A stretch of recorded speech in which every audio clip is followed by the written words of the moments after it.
mansard roof through the trees. I see a salty message written in the eaves.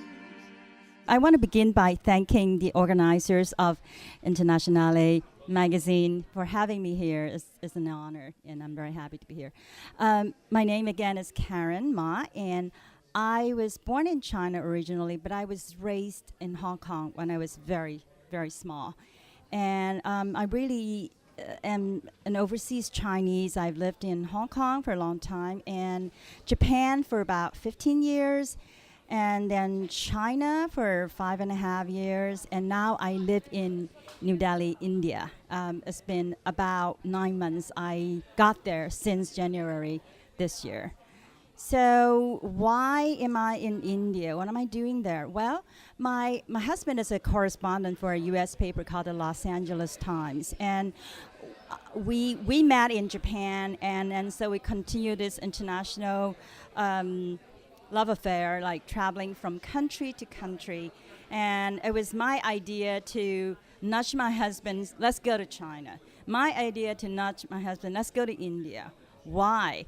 Well, because I found developing countries to be very interesting, challenging, and of course, China being my, quote, mother country, I wanted to see how China is developing, so I'm very pleased that I did that. And after China, because again, my husband being an international correspondent, he keeps getting sent to other countries.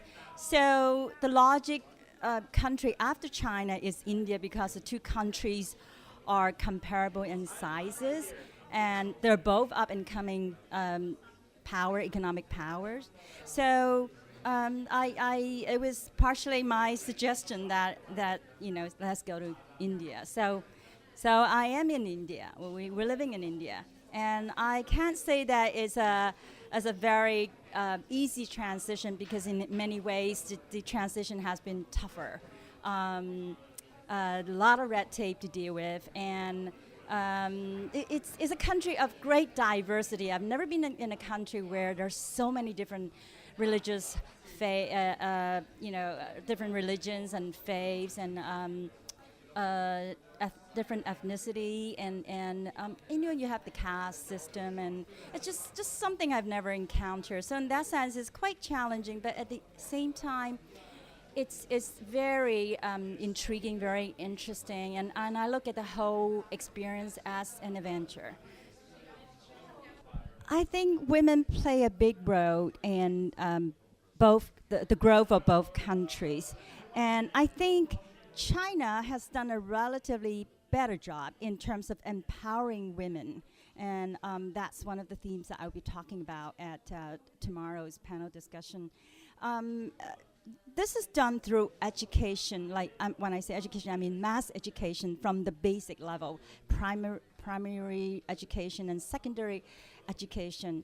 And China made an early decision to invest in mass education, and I think that was the correct path, because only by doing so can you bring up the illiterate people, because both countries inherited a large population of illiterate peasantry.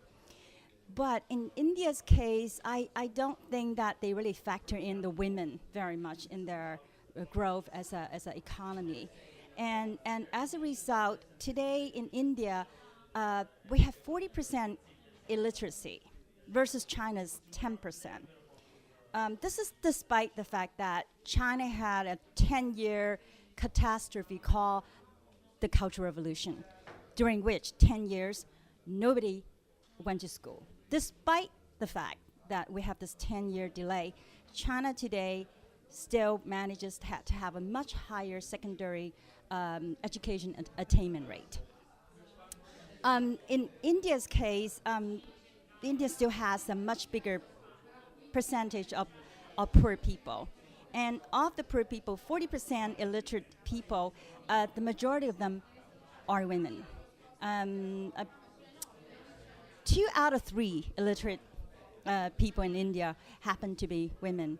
And in many other ways, women, because of the fact that India is a patriarchal society, and a lot of the social barriers are harder to to tackle. So the government is kind of didn't want to touch some of these social issues, and they also look at women as victims. You know, they have these stopgap measures, short-term solutions, and not really looking deeper and as a way to really help them from the ground level up.